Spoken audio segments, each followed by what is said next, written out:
안녕하십니까, 박사호입니다.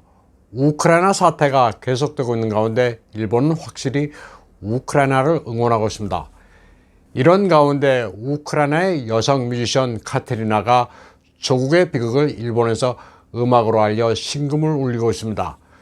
체르노빌 원전 폭발 때문에 피난 생활을 했다는 카테리나는 2011년 3.11 동일본 대지진 기념일을 하루 앞둔 10일 요코하마에서 우크라이나 민족악기 반돌라를 연주하며 노래를 불렀습니다. 그녀는 키예프에 살던 어머니 마리아가 겁에 질려 폴란드로 피신했다면서 괴롭다, 고향에 가고 싶다고 말했습니다. 그리고 일본도 3.11 대지진을 겪은 아픔이 있는 만큼 일본인과 연대하고 싶다고 호소했습니다. 카테리나는 조국을 가로질러 흐르는 드네프로 강에 부는 회오리 바람이라는 곡으로 우크라이나의 운명이 러시아의 침략을 받아 침몰 직전이 인력 편지와 같다고 노래했습니다. 올해 35살인 우크라이나 민속 가수 카테리나는 2006년부터 일본에 살며 공연과 우크라이나어 번역 부업을 하고 있는데 일본 내 인지도도 꽤 있습니다. 방송 출연도 자주 하면서 일본어 노래도 아주 잘 부릅니다. 벤쿠노 시로, 라뷰테, 키미오 노세테를 부르는 것을 들어보면 아주 애잔하고 보이스 컬러가 일품입니다. 2017년 마리오폴을 배경으로 사카모토 큐의 우에오 무이테 아루코, 위를 바라보고 걷자를 구성지게 부르는 것을 보면 일본인들이 아주 감동할 만합니다. 당시 흑해 연안의 마리오폴을 보면 오늘날의 전쟁을 상상할 수 없습니다. 너무나도 평온한 마리오폴에서 그녀가 부르는 우에오 무이테 아루코는 희망에 가득 차 있었습니다. 3월 11일 마리오폴은 러시아군에 완전히 포위됐습니다. 바딘 보이첸코 마리오폴 시장은 러시아의 전폭기가 30분 간격으로 폭격을 퍼붓고 있으며 도시에는 40만 명의 시민들이 갇힌 상태라고 말했습니다. 러시아군은 키예프를 강하게 압박하고 있습니다. 북서쪽에서 진군하고 있는 러시아군은 키예프 15km 지점까지 접근했습니다. 키예프 주변 지역에서는 교전도 벌어지고 있는 것으로 알려진 가운데 러시아군의 점령 지역은 점차 늘고 있습니다. 우크라이나 전체 지도를 보면 러시아군은 농촌에서 시작해 도시를 포위한다는 모택동식의 전술도 구사하고 있는 것으로 보입니다. 러시아로서 키예프는 시간의 문제일 뿐 언제라도 점령할 수 있습니다. 본론으로 돌아와서 일본과 러시아는 지금 굉장히 험악한 관계로 접어들었습니다. 기시다 정권이 미국 편에 서서 러시아에 대해 강력한 제재 조치를 취하면서 적대시하고 있습니다. 일본이 러시아에 대해 2차 대전 말기에 소련이 강탈해간 북방 4개 도서를 되돌려 달라는 식으로 나오자 러시아는 일본에 대해 군사적 위협을 하고 있습니다. 러시아는 2021년 12월 쿠릴 열도 중간에 마투아 섬에 미사일을 새로 배치해 긴장을 높였습니다. 그리고 최근에는 헬기로 일본 영공을 위협했습니다. 아베 신조 전 총리 시절만 해도 오키나와 타이완 부근에서 중국만 견제하면 됐지만 이제 전선은 북방에도 생겼습니다. 우크라이나 사태의 여파가 원동의 지정학을 갑자기 바꿔놨습니다. 상당히 오랜 기간 동안 일본 항공자위대 스크램블, 긴급 발진은 중공 전투기를 견제하는 것이었지만 이제 러시아에서 오는 위협도 만만치 않게 됐습니다. 중공과 러시아를 동시에 견제해야 하는 일본은 군사 대국화로 치달을 수밖에 없습니다. 이는 미국이 아시아에서 할 일의 상당 부분을 일본에 위임하는 것으로 해석해야 합니다. 우크라이나 전쟁의 여파가 원동까지 미치면서 일본의 매스미디어는 사태를 아주 차분하게 분석하고 있습니다. 러시아 내 여러 움직임을 보도하고 있습니다. 우선 보도에는 러시아의 공식 발표를 인용하라고 푸틴이 명령했다고 전했습니다. 온갖 가짜뉴스가 난무하고 있는 우크라이나 전쟁은 매스미디어의 전쟁입니다. 객관적인 정세 판단을 하기 위해서는 미국의 뉴욕타임즈나 CNN만 보면 안 됩니다. 러시아군이 괴멸되고 있다는 뉴스의 원천입니다. 전쟁 당사자인 러시아 매체와도 비교해야 합니다. 러시아는 또 군에 관한 허위 정보를 퍼뜨릴 경우 최대 15년의 금고형에 처한다고 밝혔습니다. 이를 듣고 서구의 주류 미디어들은 겁에 질려 지국을 철수하고 있습니다.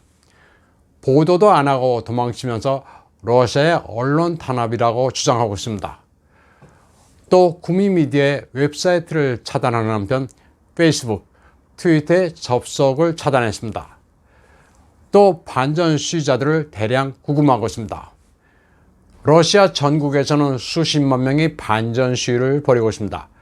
나는 전쟁을 선택하지 않았다는 팻말을 든 러시아 젊은이들의 모습도 보입니다. 그러나 푸틴은 계엄령을 선포하지 않겠다고 밝힌 상태입니다.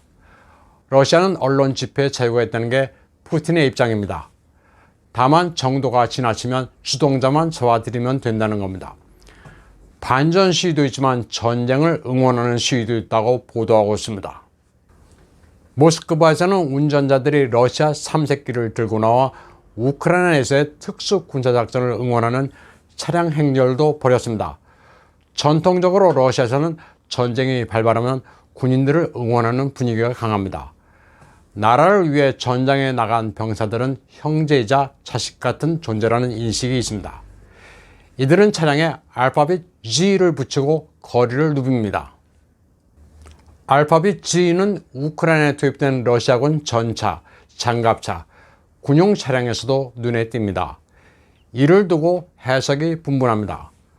러시아인들은 이를 자파베두, 승리를 위하여 또는 자미르, 평화를 위하여로 받아들입니다. 또 자파드, 서쪽으로도 해석합니다. 젤렌스키 참수 부대라는 설도 있지만 G는 우크라이나 전쟁 이전에도 있었기 때문에 이는 좀 설득력이 떨어집니다. 반면에 우크라이나는 이를 나치의 표식이라고 주장합니다. 올렉시 레즈니코프 우크라이나 국방부장은 1943년 대량 학살이 벌어진 작센하우젠 수용소 부근 역이 G였다고 말합니다. 이는 우크라이나와 서구가 히틀러의 이미지를 푸틴에게 더 씌우려는 시도로도 읽힙니다. 블라디미르 푸틴의 지지도는 전쟁을 하면 올라가는 경향이 있습니다.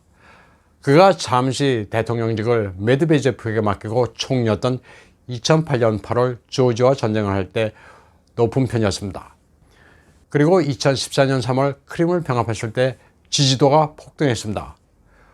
우크라이나 전쟁을 개시한 올해 2월 지지도는 71%로 나쁘지 않았습니다. 올라갈지 떨어질지는 좀 두고 봐야 합니다. 이런 점을 감안하면 민중이 봉기를 일으켜 그가 실각 가능성이 있느냐 하는 말들은 현재로서는 허무맹랑한 소리입니다. 서방이 경제 제재를 취하자 서구 기업들은 매장을 폐쇄하거나 영업을 중단했습니다. 맥도날드가 850개 점포를 일시 폐쇄했고 스타벅스는 일시적으로 영업을 정지했습니다. 애플과 마이크로소프트는 신규 판매를 정지했습니다. 마스터, 비자 카드는 비즈니스를 정지했습니다. 그런데 이런 움직임들은 재발등 찍기에 역효과밖에 없습니다. 햄버거, 커피는 안 먹으면 그만이고 마스터 비자 카드는 중공의 유니온페이로 대체하면 그만입니다. 한편 터키가 일본에 접근하고 있습니다. 한국이 터키를 형제 나라라고는 하지만 터키는 상당한 친일 국가입니다. 과거 일본 연합함대 도고 헤이아지로 제독이 러시아의 발틱 함대를 경멸했을 때 가장 환호한 나라가 바로 터키입니다.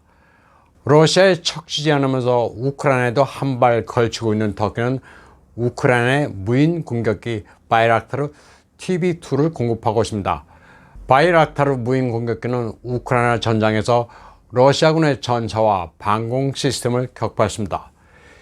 2020년 아제르바이잔과 아르메니아 간에 벌어진 나고르노 카라바흐 분쟁에서 아제르바이잔이 승리하는데 역할을 톡톡히 했습니다. 터키는 일본의 바이락타르 TB2보다 더 진보된 TB3를 구매하라고 제의했습니다.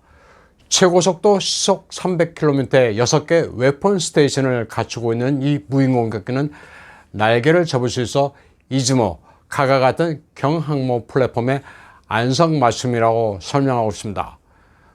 우크라이나 위기는 이처럼 전 지구적으로 지정학을 바꾸고 있습니다. 외교 안보 정책이 아주 디테일하면서 정교하지 않으면 안 되게 됐습니다. 오늘 방송은 여기까지 하겠습니다. 시청해주신 여러분 감사합니다.